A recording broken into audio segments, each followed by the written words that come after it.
Y a déjà quelqu'un qui a fait moins d'une heure d'attente à Shambhala? Non mais parce qu'on est d'accord, même quand il y a personne dans le parc, le temps d'attente il est toujours super long. Regardez, ça c'est le temps d'attente moyen par an. Ça veut dire que si tu voulais faire l'attraction en 2025, t'attendais en moyenne presque une heure.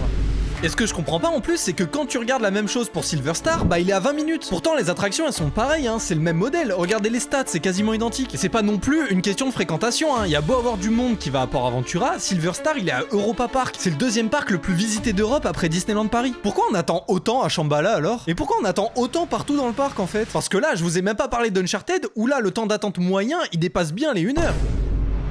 Il y a pas longtemps, je suis allé dans ces deux parcs et j'ai tout de suite compris pourquoi il y avait une si grosse différence. Les parcs, ils ont tous un certain respect pour les visiteurs. Il y en a qui trouvent ça super important que les gens ils aient une bonne expérience dans le parc et qu'ils passent une bonne journée. Et il y a d'autres parcs qui en ont un peu rien à foutre et qui sont surtout intéressés par l'argent que vont dépenser les visiteurs. S'ils passent une bonne journée, tant mieux, hein. Mais le principal, c'est qu'ils aient acheté plein de trucs dans le parc. Et un moyen de faire dépenser plus les visiteurs, c'est avec les fast-pass. Bah oui, quand t'as toujours des temps super longs à tes attractions, il y a plein de gens qui vont vouloir acheter des passes pour pas faire la queue. Donc t'as juste à faire exprès d'être lent sur les opérations de tes attractions, comme ça les temps d'attente ils sont super longs, même quand il y a très peu de monde dans le parc. Regardez, quand j'étais à Port Aventura, j'ai compté 1 heure d'attente à Shambhala, ça voulait dire qu'il y avait à peu près 480 personnes devant toi. À Europa Park, 1 heure d'attente à Silver Star, c'était environ 1600 personnes qui étaient devant toi. En soi, le problème, c'est pas qu'il y ait 1 heure d'attente, hein, ça arrive. Non, c'est juste que quand il y a 1 heure d'attente parce que le parc il veut te faire acheter des passes, moi je trouve pas ça cool.